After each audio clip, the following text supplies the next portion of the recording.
Bharti Limited has 5,000 equity shares of rupees 100 each. So there is a company called Bharti Limited having 5,000 equity shares and 100 rupees is the value. These shares are currently traded at the rate of 400 rupees per share. So the current price is rupees 400. The company has been paying a dividend of rupees 50 per share for several years. It means that the amount of the dividend is constant. It means that the growth rate is zero. Okay. The company must be having a policy of paying dividend equal to the earning. That is what it indicates. It is expected that the same dividend would continue to be paid in future also. It means that the dividend payout ratio is 100% and it is going to remain same in future.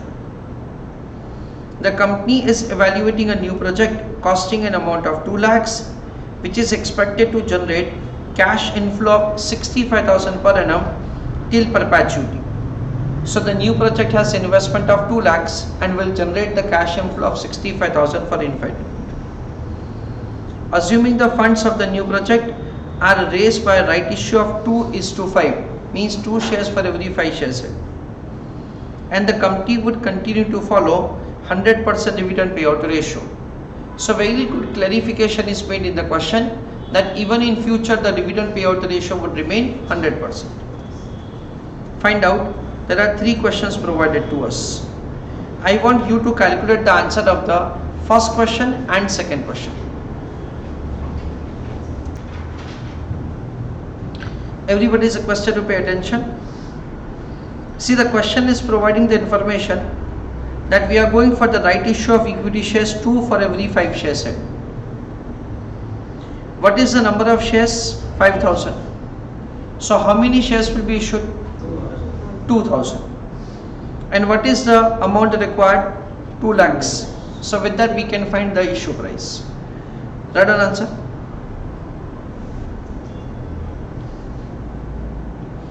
Please write an answer along with me. Working note number 1. Calculation of number of shares to be issued.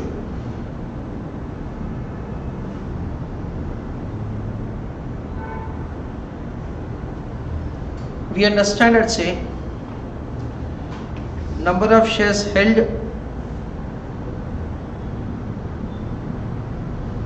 and right shares. For every 5 shares that you are holding, 2 shares will be issued in form of right shares. Presently there are 5,000 number of shares which the company has issued. So this is the number of shares which will be issued in form of right shares. So in that case it is 2 divided by 5 into 5,000. That comes to 2,000 shares. That is the first working that we are making. Please write down further answer. Working note number 2. Calculation of issue price of equity share. We understand that it is calculated as amount divided by number of shares.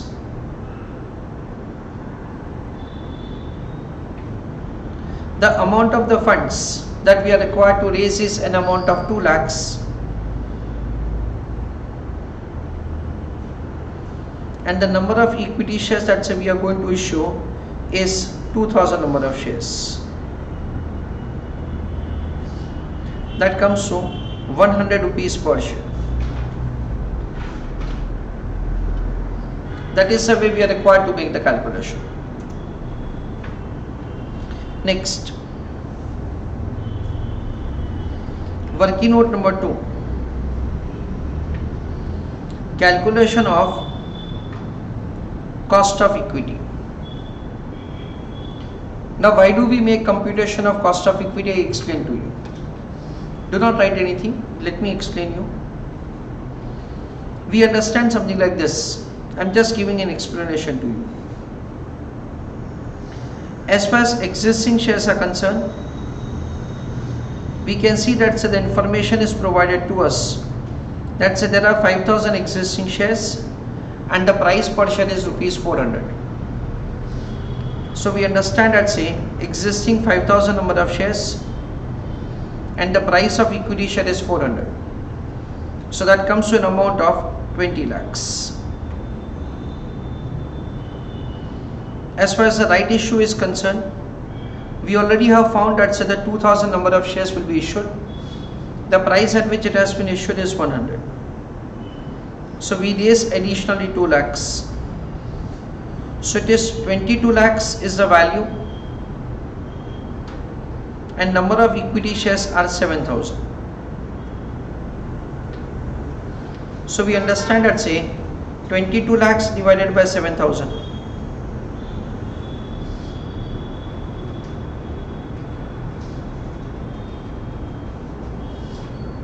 It comes to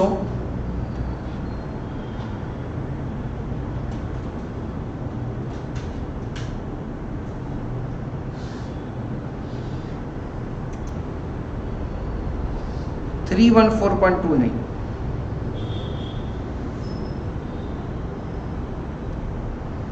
That is what we understand. How many students agree with this calculation? This is wrong answer. Why this is wrong answer? Because this time you can see that we have been provided with the information that what would be the earning of the amount that we invest in the business. That is the reason that working is wrong working. What we should do, understand it carefully. First of all, we'll make the calculation of cost of equity. How cost of equity will be made? It will be made as D1 upon P0. That is the way the cost of equity will be made. What is the dividend per share is given to us? It is 50, and what is P0? It is 400. So 50 rupees per share divided by 400 into 100 for getting answer in percentage term. So that comes to 12.5%. So first of all, we are required to make the computation of the cost of equity. Then listen carefully. Working note number 3, calculation of revised dividend per share. How revised the dividend per share will be calculated? It will be computed as current dividend per share plus increase in dividend per share. What is the current dividend per share? It is an amount of rupees 50 plus increase in dividend per share. Because what will happen? I'm sorry. Revised dividend per share will be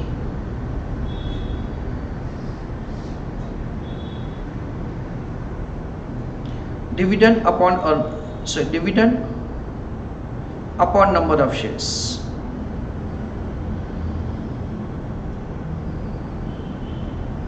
Yeah. We understand that existing dividend per share is 50 and there are 5,000 number of shares. So this is the existing earning that we have plus 65,000 which we are going to distribute to the shareholders, divided by 5,000 plus 2,000 because 2,000 is the right issue. So what will happen? It is 2,50,000 plus 65,000, 3,15,000 divided by 7,000. So 3,15,000 upon 7,000 comes to 45 rupees per share. And once you make the computation of the dividend per share of rupees 45 divided by the cost of equity, which we have found 12.5%, with that the P0 will be calculated. So 45 upon 12.5%, that comes to an amount of 360 rupees. Please write an answer for cost of equity and then we'll make the computation of P0. Chalo done. Revised dividend per share.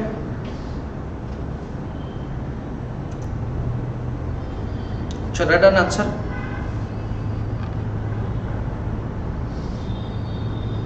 Calculation of market price of equity share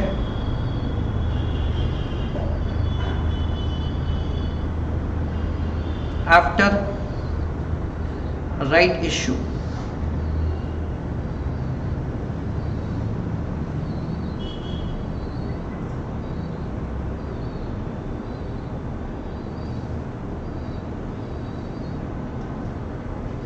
Let us see that there are two methods. Write an answer along with me because there is nothing great to understand now. The first method is P0 is equal to D1 divided by cost of equity. That is the way the P0 is found.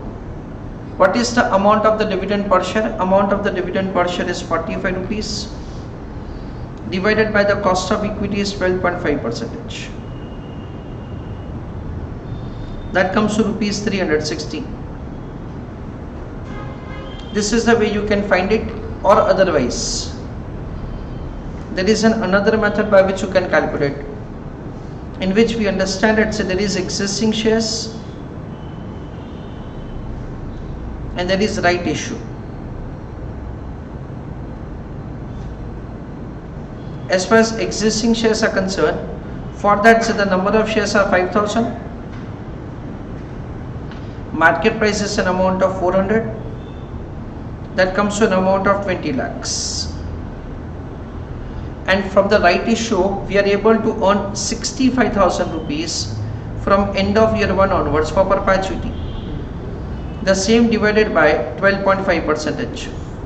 So we'll compute the present value of the future cash inflow. So we understand that say 65,000 divided by 12.5%. That comes to 5,20,000. So in that case it comes to 25,20,000. So this is what we understand is the value of the firm. Now we'll make the computation of the price per share.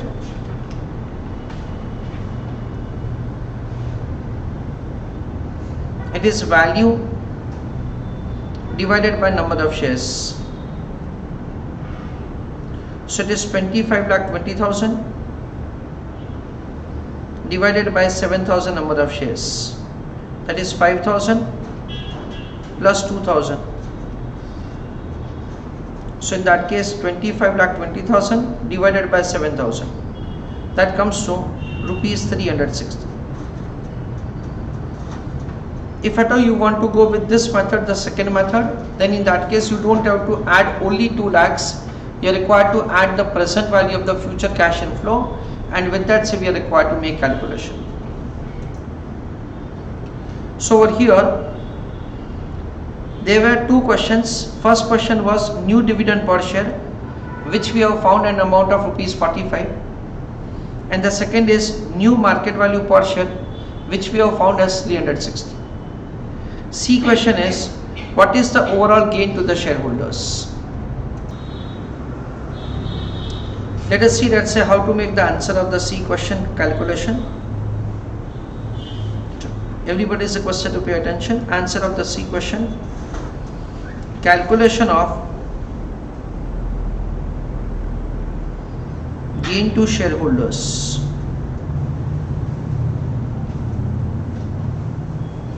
In that we are required to write the answer like this. NPV is equal to present value of the cash inflow minus investment. Because this time what happens is that the company is doing business efficiently, and that is the reason that the present value of cash inflow is more than the investment. So NPV of the project is gain to the shareholders. What is present value of the cash inflow? It is 5,20,000. What is investment? Investment is 2 lakhs. So NPV of the project is gain to the shareholders. That is what we understand. This is considered to be the gain to the shareholders. Now let us have understanding. We don't have to write anything, just for understanding. We understand that say P0 is equal to A1 divided by I in case of the perpetual cash flow series. So I is equal to A1 divided by P0. So it is 65,000 divided by an amount of 2 lakhs into 100. It means that say we are able to earn at the rate of 32.5%. So logically we understand that say we are able to earn at a rate which is greater than the cost of capital. So in that case, of course, say there will be an advantage say to the shareholders. This is what we understand. This is what say we understand is the way we can understand that say there is gain to the shareholders. However, in examination we are required to give answer in absolute term. So this is the only way by which we are required to give answer. That is the first thing. Next, listen carefully what I am going to speak. This time we understand that say an investor holding certain number of shares will be able to make a gain if at all either he renounces his right or say he is purchasing the shares through right issue. Why? Because we understand that say the company is efficiently doing business. Always remember fundamentally that say a company would be able to increase its wealth by doing better business. That is the reason say we understand over here that say we are required to always understand that say the wealth of the shareholders will not remain same, it will increase in both the situations. I am just giving an explanation to you. Suppose Mr. X is holding 100 shares of the company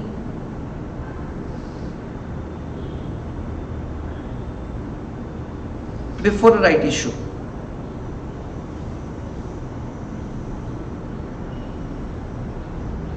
Suppose he is holding 100 shares of the company before right issue. Then in that case we can say like this, that before a right issue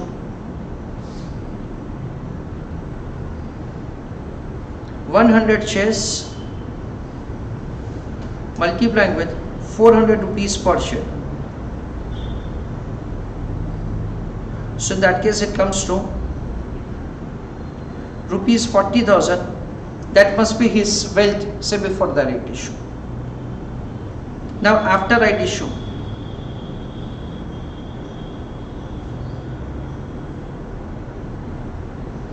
we understand like this, that the investor is, let us say, renouncing his right.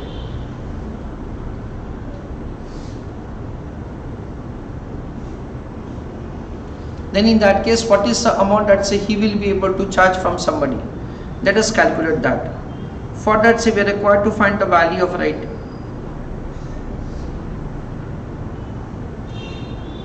In that 100 rupees is the price at which the share can be purchased. So 100 into 2. So 200 rupees will be the price that say investor is required to pay. Suppose I am renouncing my right in your favor. Then what I can tell you, that say you can purchase 2 equity shares at the rate of 100 rupees. Soon after the right issue, these 2 shares will have a price of 360. And this is the advantage that say I will be able to renounce to you for holding 5 equity shares that I have. So value of the right will be calculated as 720 minus 200 divided by 5. So that comes to rupees 104. Now after right issue,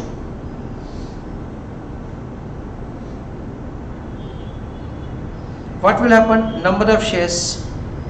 Since I have renounced my right in somebody's favor, so I continue to hold 100 shares. Its market value is 360. So my equity shares will have a value of 36,000. Through renouncement, I would have received an amount. How much? 104 rupees.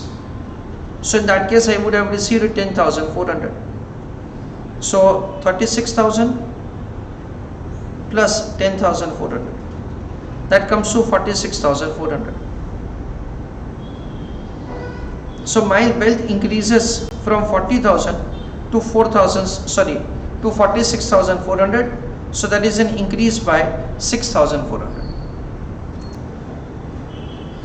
We can understand that, say, minus 40,000, that was the wealth before right issue. So there is an advantage of 6,400 I have. We can even have a cross verification like this.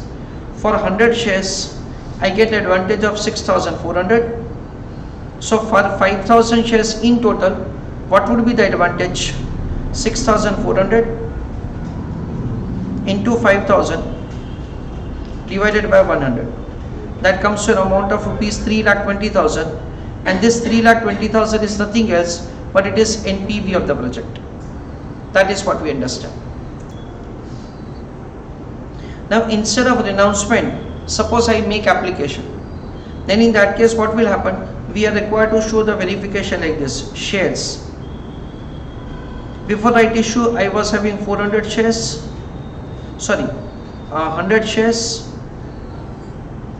After right issue it is 100 divided by 5 into 2.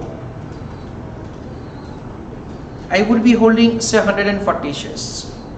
This 140 shares will have a value of 360. So 360 into 140. That comes to 50,400. Less investment. We understand that, say, 100 divided by 5 into 2. This is the number of shares which I can apply for. What is the price at which I can apply for 100? So we understand that, say, I must have made the payment of 4,000. So to make it comparable, what is the value that I have? 46,400. So we understand that, over here, say, I would be having, say, the increase in the wealth by 6,400. That is what we understand.